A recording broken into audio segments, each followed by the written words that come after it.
and the closure of the infamous Black Pit all combined to make a sudden and decisive impact on the course of the battle. In the last week of March, just 2 more merchant ships were sunk in the North Atlantic. There was no longer any part of the ocean where the German submarines were safe from Allied bombers.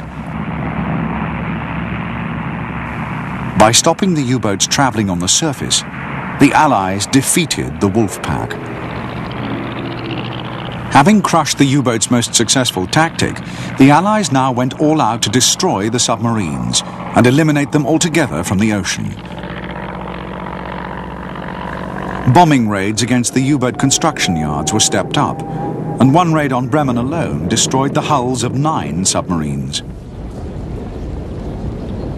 Air patrols over the Bay of Biscay were increased, and for the escort vessels, the convoys were now a useful bait.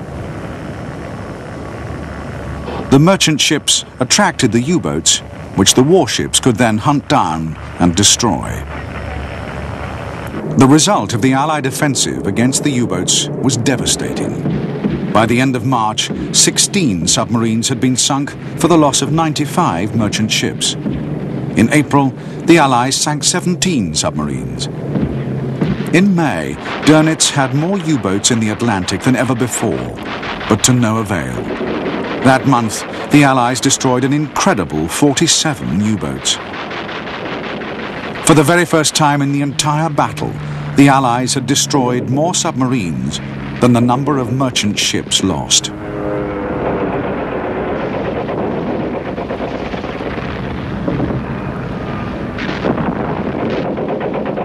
Such a price was too severe for the Germans, and finally, on May the 24th, 1943, Admiral Dönitz was forced to order the withdrawal of the surviving U-boats from the Atlantic Ocean.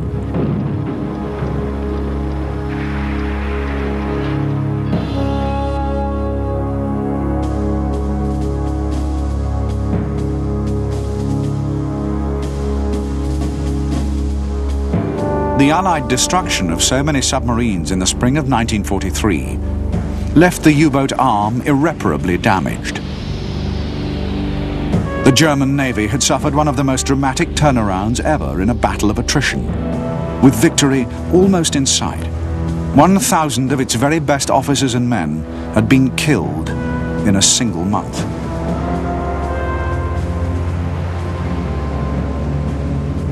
The Allied closure of the air gap, the brilliant use of intelligence, and the deadly submarine-killing escort groups had made certain that the U-boats could never again hope to change the course of the war. Even so, Admiral Dönitz did not give up. New and ever more deadly submarines took to the seas to destroy Allied merchant shipping. The struggle would continue to the very last day of the war, but each and every German development was matched and defeated by the Allies. The long and terrible Battle of Supplies cost the German Navy 27,000 submariners and the Allies 30,000 sailors. In the end, the Kriegsmarine was not only unable to knock Great Britain out of the war, but failed to halt the vast build-up of American forces in the British Isles. By June 1944, the Allies were strong enough to launch the invasion of Europe that within a year would see the final defeat of Nazi Germany.